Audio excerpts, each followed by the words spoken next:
Hello friends, कैसे हैं आप लोग। आई होप कि आप लोग बढ़िया होंगे। फ्रेंड्स, आज का जो हमारा टॉपिक है वो है राज्यपाल गवर्नर के बारे में, किसी राज्य का राज्यपाल के बारे में। आज हम लोग पढ़ने वाले हैं कि राज्यपाल कौन हो सकता है, कौन बन सकता है, इसका नियुक्ति कौन करता है, इसका नियुक्ति होता है या फिर निर्वाचन होता है, इसका योग्यता क्या होना चाहिए, इसका कार्यकाल क्या होता है, इसे शपथ कौन दिला सकता है। यही सब के बारे में आज हम लोग पढ़ने वाले हैं। इसका उल्लेख जो है, इसका चर्चा जो है संविधान का अनुच्छेद 153 से शुरू होता है। 153 से शुरू होता है इसका चर्चा राज्यपाल के बारे में। फ्रेंड्स, इसको हम लोग ट्रिक के माध्यम से जानने का कोशिश करेंगे, बहुत ही आसान तरीके से।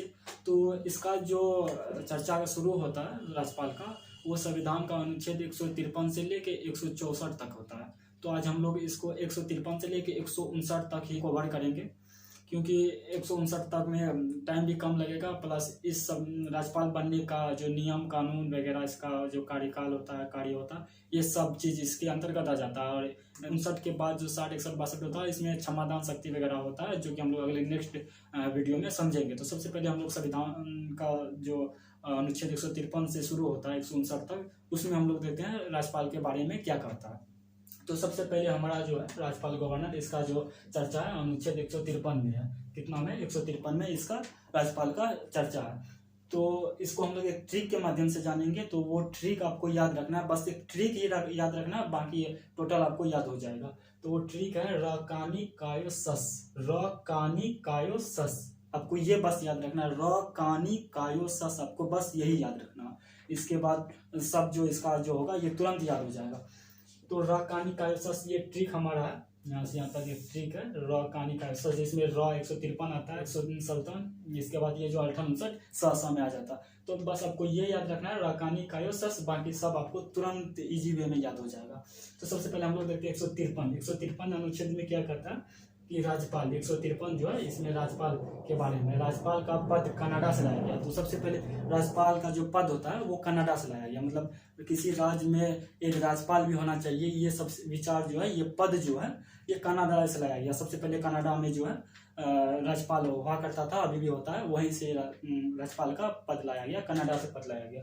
तो दूसरा इसमें क्या कहता है अनुच्छेद 153 में, एक राज्य का एक ही राज्यपाल होना चाहिए। यानी कि एक राज्य अगर है तो उसका एक ही राज्यपाल होना चाहिए, दो राज्यपाल नहीं हो सकता, चाहे वो राज्य कितना ही बड़ा क्यों ना हो, चाहे वो बिहार हो, राजस्थान हो, उत्तर प्रदेश हो, महाराष्ट्र हो, बड़ा सा बड़ा राज्य क्यों ना हो, उस राज्य का एक ही राज्यपाल हो सकता है, दो राज्यपाल कभी नहीं होगा। लेकिन दूसरा में क्या करता है, दो राज्य का एक राज्यपाल कॉमन हो सकता है। यानी कि दो अगर कोई राज्य है तो उसका एक कॉमन राज्यपाल हो सकता है, लेकिन एक राज्य का दो राज्यपाल नहीं हो सकता। यहाँ पे थोड़ा समझिएगा, कॉम्प्लिकेटेड बात है। एक राज्य अगर कोई मान लीजिए बिहार है, तो बिहार में एक ही राज्यपाल होगा, दो नहीं हो सकता। लेकिन दो राज्य, जैसे बिहार, पश्चिम बंगाल है, तो उस दो राज्य का एक राज्यपाल कॉमन हो सकता है। तो ये अनुच्छेद 153 हमारा कहता है। ठीक, अब हम लोग चलते हैं अनुच्छेद 154 नेक्स्ट। तो 154 में क्या कहता है कि कार्यपालिका विभाग का औपचारिक प्रधान होता है। औपचारिक प्रधान मतलब कहने के लिए, कहानी नाम मात्र का प्रधान होता है। तो सबसे पहले आप लोग सोचिए कार्यपालिका क्या होता है। तो कार्यपालिका का मतलब सीधा सा होता है, सिंपल सी भाषा में, कि विभाग। विभाग अब हम लोग किसको कहते हैं, विभाग मतलब जैसे स्वास्थ्य विभाग, राज्य का विभाग एक देश में होता है, एक राज्य में होता है। तो राज्य में जो होता है, हम लोग राज्य में पढ़ रहे हैं, राज्य का राज्यपाल के बारे में पढ़ रहे हैं। तो राज्य में होता है स्वास्थ्य विभाग, शिक्षा विभाग, कृषि विभाग, वित्त विभाग, रक्षा विभाग, परिवहन विभाग, पर्यावरण विभाग, उद्योग विभाग, मतलब बहुत तरह का ढेर सारा विभाग होता है, जिसको हम लोग शिक्षा मंत्रालय, कृषि मंत्रालय, पर्यावरण मंत्रालय, शिक्षा मंत्रालय, ये सब हम लोग कहते हैं। तो ये जो होता है, ये टोटल का जो है वो औपचारिक प्रधान होता है। औपचारिक प्रधान का मतलब कहने मात्र के लिए, बस कहने का, वो रियल में इसके पास वो रियल का प्रधान नहीं होता। औपचारिक मतलब कहने मात्र का, नाम मात्र का वो प्रधान होता है। लेकिन रियल का जो प्रधान होता है वो मुख्यमंत्री होता है। नेक्स्ट है वास्तविक प्रधान जो होता है वो सीएम होता है, यानी कि मुख्यमंत्री होता है। अब 155 अनुच्छेद में क्या कहा है हमारा कि नियुक्ति मतलब सिलेक्शन। यहाँ पे निर्वाचन का बात नहीं हो रहा, निर्वाचन मतलब इलेक्शन होता है, यहाँ पे नियुक्ति का बात कर रहा मतलब सिलेक्शन। इसका इलेक्शन नहीं होता राज्यपाल का, इसका जो नियुक्ति करता है वो राष्ट्रपति करता है प्रधानमंत्री के सलाह से। राष्ट्रपति करता है प्रधानमंत्री के सलाह से। राज्यपाल का जो, किसी राज्य का जो राज्यपाल बनेगा, तो उसका जो नियुक्ति करता है, सिलेक्शन करता है, वो राष्ट्रपति ही करता है, लेकिन प्रधानमंत्री के सलाह से करता है। वो बिना प्रधानमंत्री की सलाह से किसी राज्य का राज्यपाल नियुक्त नहीं कर सकता। और हमेशा ये बात याद रखिएगा, राज्यपाल का नियुक्ति होता है यानी कि सिलेक्शन होता है, और मुख्यमंत्री का निर्वाचन होता है यानी इलेक्शन होता है। सिलेक्शन और इलेक्शन ये समझिएगा। यहाँ पे ये चुनाव इसका जो होता है, इसका नियुक्ति होता है, यानी कि सिलेक्शन होता है, वो कौन करता है? राष्ट्रपति करता है प्रधानमंत्री की सलाह से। और हमारा नेक्स्ट क्या है? अनुच्छेद 156 का था कार्यकाल। इसका कार्यकाल कितना? जैसे मुख्यमंत्री का 5 साल होता है, MP MLA का 5 साल होता है, प्रधानमंत्री का 5 साल होता है, कोई भी केंद्रीय मंत्री होता है उसका 5 साल, यानी जितना भी कोई भी मंत्री हो या फिर कोई भी पद पे हो तो उसका कार्यकाल 5 साल होता है। लेकिन ये राज्यपाल जो है, राज्यपाल का जो कार्यकाल वो राष्ट्रपति की इच्छा अनुसार चलता है। राष्ट्रपति के इच्छा अनुसार चलता है। राष्ट्रपति अगर चाहेगा तो आज राज्य का राज्यपाल बना तो 2 दिन के बाद उसको हटा देगा, कहेगा चल हट तू अब दूसरे राज्य का राज्यपाल बन, या फिर उसको हटा देगा, या फिर 2 साल 4 साल 5 साल 6 साल जितने, मतलब राष्ट्रपति चाहेगा कि राज्यपाल का किसी राज्य में कितना इसको कार्यकाल दिया जाए।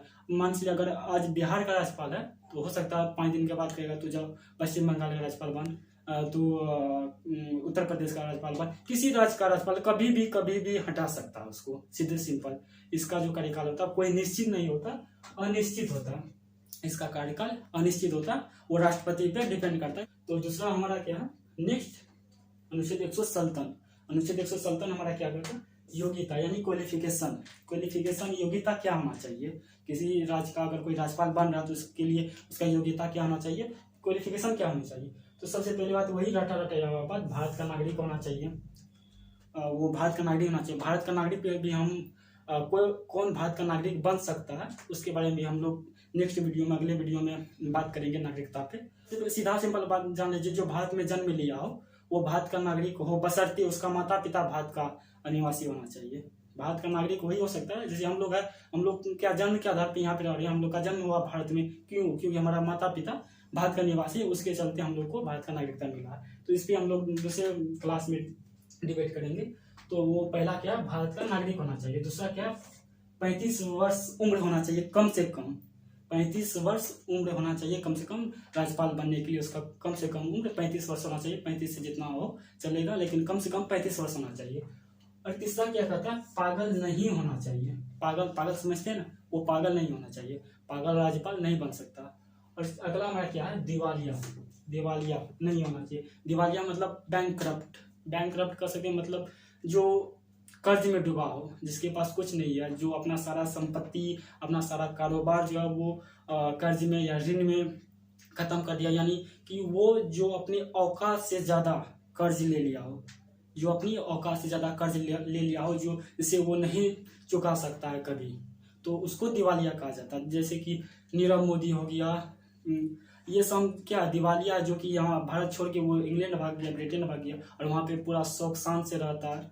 तो उसके बारे में हम लोग बताएंगे कि अधिकांश लोग कोई भी देश से कोई जघन्य अपराध करके वो ब्रिटेन इंग्लैंड ही काहे भाग जाता है। तो इसके बारे में बताएंगे। सिंपल सी बात समझ लीजिए, क्योंकि अगर कोई भी आदमी, कोई भी वो अगर कोई भी अपराध किया हो, कितना भी बड़ा जघन्य अपराध क्यों ना हो, अगर वो इंग्लैंड जाता है यानी ब्रिटेन जाता है, तो अगर वहाँ पे एक नियम है, पॉलिसी है कि अगर वहाँ पे कोई 2 या 3 करोड़ का इन्वेस्टमेंट करता है तो उसको ब्रिटेन सरकार द्वारा एक गोल्डन वीजा प्रोवाइड किया जाता है, जिसके तहत वो वहाँ पे आराम से रह सकता है। उसके बारे में भी हम लोग एक्सप्लेन से बात करेंगे, वो अगले वीडियो में बात करेंगे। ठीक, तो क्या होना चाहिए, वो दिवालिया नहीं होना चाहिए। दिवालिया मतलब बैंकक्रप्ट नहीं होना चाहिए, कर्ज से अपनी औकात से ज्यादा कर्ज लेके वो डूबा नहीं होना चाहिए। वो मतलब जैसे नॉर्मल होता है वैसे होना चाहिए। नेक्स्ट हमारा क्या है, 158 अनुच्छेद 158 क्या कहता है, शर्त यानी कंडीशन। मतलब कंडीशन क्या होना चाहिए, शर्त क्या होना चाहिए। अब आप लोग सुने होंगे, कोई कहता है कि हम तुमको ये चीज तभी करने के लिए देंगे जब तुम मेरा एक शर्त मानेगा, मतलब कंडीशन होना चाहिए। तो वो शर्त क्या होना चाहिए कि वो संसद का सदस्य नहीं होना चाहिए, संसद पार्लियामेंट का वो सदस्य नहीं होना चाहिए, मेंबर नहीं होना चाहिए, मतलब वो ना ही MP होना चाहिए। और दूसरा क्या है, विधानमंडल का सदस्य नहीं होना चाहिए। विधानमंडल का सदस्य नहीं होना चाहिए मतलब ना MLA होना चाहिए ना MLC होना चाहिए। ठीक, विधानमंडल का सदस्य नहीं होना चाहिए, जिसमें विधानसभा विधान परिषद दोनों आ जाता, और संसद का सदस्य में लोकसभा और राज्यसभा दोनों आ जाता। तीसरा हमारा क्या है कि राज्य का निवासी नहीं होना चाहिए। मतलब ये बहुत ही इंपॉर्टेंट है इसमें कि राज्य का निवासी नहीं होना चाहिए, मतलब जो जिस राज्य का राज्यपाल बनने जा रहा है उस राज्य का वो निवासी नहीं होना चाहिए। जी, जो जिस राज्य का राज्यपाल बनने जा रहा है वो उस राज्य का निवासी नहीं होना चाहिए, कभी नहीं होना चाहिए। वो चाहे कितना भी एड़ी चोटी लगा दे, उस राज्य का निवासी नहीं होना चाहिए जिस राज्य का वो राज्यपाल बनने जा रहा है। ऐसा क्यों? तो इसका एक रीजन है। अब ये बात सोच के मतलब हैरान हो जाइएगा कि जब संविधान निर्माण कर रहे थे संविधान निर्माताओं ने, तो ये एक बात अपने में मतलब विचार किया कि अगर हम किसी को जिस राज्य का वो निवासी है उस राज्य का राज्यपाल बना दे तो वो अपना शक्ति का गलत यूज करेगा। अब वो अपना शक्ति का गलत यूज कैसे करेगा? कि सीधा सा बात है कि ये जनता का वोट से नहीं बनता है राज्यपाल, इसका निर्वाचन नहीं होता, इसका नियुक्ति होता है। तो जिस कारण इसको जनता का डर नहीं होता, साफ ही नहीं होता इसको जनता का डर। जनता उसके बारे में क्या सोचे क्या बोले, इसको कुछ मतलब नहीं होता जनता से। तो अब मान चलिए अगर कभी राज्य में आपातकाल आ गया, इमरजेंसी लग गया, आपातकाल लग गया, तो उस समय क्या होता है कि राज्य का जितना भी पावर होता है, जितना सारा विभाग है, वित्त मंत्रालय, स्वास्थ्य मंत्रालय, शिक्षा मंत्रालय, कृषि मंत्रालय, रक्षा मंत्रालय, जितना भी मंत्रालय है सबका जो पावर होता है वो राज्यपाल के हाथ में आ जाता है। इमरजेंसी जब नहीं लगा रहता है तो मुख्यमंत्री के पास रहता है, जब इमरजेंसी लग गया तो सारा जो शक्ति होता है, पावर होता है, वो राज्यपाल के हाथ में आ जाता है। तो इससे क्या होगा कि उसको तो जनता का डर होता नहीं है क्योंकि उसका निर्वाचन होता नहीं, नियुक्ति होता है। तो वो क्या करेगा कि उससे वो अपना शक्ति का गलत यूज करेगा। कैसे करेगा? मान चलिए अगर उसको किसी से दुश्मनी है तो क्या करेगा कि मान चलिए अगर उसको किसी से दुश्मनी है, अब दुश्मनी कैसे है? अब कोई उसको गाली गलौज या बचपन में कुछ किया होगा, मान चलिए वो किसी लड़की से प्यार करता होगा, किसी लड़की पे लाइन मारता होगा और कोई दूसरा लड़का उस लड़की पे लाइन मारता होगा, तो वो लड़की क्या की होगी कि ये लड़का को छोड़ के वो लड़का से मतलब भाग गई होगी, मतलब कुछ की होगी। तो वो क्या कहेगा, साला ये लड़का हमरे वाली पे लाइन मारता था और हम भी पे लाइन मारते थे, लेकिन हमको छोड़ के ये लड़की उसके साथ भाग गई, चलो इससे आज बदला लेते हैं। कहेगा अरे उसका इनकाउंटर कर दो, कहेगा अरे उसको झूठा फायर करके उसको जेल में डाल दो 10 साल तक। मतलब वो गलत यूज करेगा अपना शक्ति का। और कोई उसका अगर रिलेशन में है, दोस्त है, तो कहेगा मान लीजिए उसका भतीजा, भगिनी, भतीजा, फूफा का बेटा, नाना का बेटा, दादा का बेटा, फलना का बेटा, चिलना का बेटा, 75 कोस तक जो उसका जो रिलेशन में होगा उसको करेगा कि रे तो जिला प्रमुख बन जाओ, प्रमोशन करवा देगा। मान लीजिए कोई कांस्टेबल में है, कहेगा रे तो सीधे एसपी बन जाओ। मतलब कि अपना शक्ति का गलत यूज करेगा वो, जिस कारण से उसको, क्योंकि उसको जनता का डर होता नहीं है तो वो अपना शक्ति का गलत उपयोग करेगा ही करेगा। तो इसीलिए उसको उस राज्य का राज्यपाल नहीं बनाया जाता है जिस राज्य का वो निवासी होता है। क्लियर? अब हम लोग चलते हैं नेक्स्ट में। नेक्स्ट में क्या है? अनुच्छेद 159 में क्या है? शपथ यानी ओथ, शपथ। अब राज्यपाल को शपथ कौन दिलाता है? तो बहुत सारा लड़का कहता है कि राज्यपाल को शपथ जो है वो राष्ट्रपति दिलाता है, लेकिन ऐसा नहीं है, वो गलत है। राष्ट्रपति भले ही त्याग पत्र लेता है, राज्यपाल जो त्याग पत्र देता है और वो राष्ट्रपति को देता है, और नियुक्ति भी राष्ट्रपति करता है और त्याग पत्र भी राष्ट्रपति ही लेता है, लेकिन शपथ जो है वो राष्ट्रपति नहीं दिलाता है, वो उस राज्य का उच्च न्यायालय का मुख्य न्यायाधीश दिलाता है। मतलब जो जिस राज्य का राज्यपाल बनने जा रहा है उस राज्य का जो उच्च न्यायालय का मुख्य न्यायाधीश है, या फिर वो उसकी उपस्थिति नहीं होने के कारण उस उच्च न्यायालय का कोई दूसरा न्यायाधीश जो है उसको शपथ दिलाएगा, राष्ट्रपति नहीं दिला सकता है शपथ इसको। ये किस में कहा गया? अनुच्छेद 159 में कहा गया। सो फ्रेंड्स, आज तो 159 तक ही है, क्योंकि इसका राज्यपाल का जो चर्चा है वो 164 तक है। तो बाकी का जो अनुच्छेद है वो अगर बताएंगे तो उसमें क्षमादान शक्ति राज्यपाल के बारे में है, तो वो बहुत लंबा है, तो वीडियो लंबा हो जाएगा। तो हम नेक्स्ट वीडियो में जो है वो 160 से लेकर 164 तक का जो 5 अनुच्छेद है वो उसमें हम दूसरा नेक्स्ट वीडियो में वो क्लियर कर देंगे। क्षमादान शक्ति में बताएंगे तो क्षमादान शक्ति में राज्यपाल और राष्ट्रपति दोनों के बारे में बताएंगे। तो इसका एक दो चीज समझ लीजिए, राज्यपाल जो है सब अपराध को क्षमा कर सकता है, माफ कर सकता है। क्षमा भी बहुत तरह का होता है, उसमें होता है एक तो होता है पूरा क्षमा कर देना, मतलब माफ कर देना। दूसरा होता है उसमें प्रविलंबन लगाना, प्रतिहार लगाना, लघुकरण करना। तो ये सब जो है ये सब क्षमा का रूप होता है। तो हम लोग नेक्स्ट वीडियो में इसके बारे में बात करेंगे। तो फ्रेंड्स फिर मिलते हैं अगले नेक्स्ट वीडियो में, तब तक के लिए जय हिंद।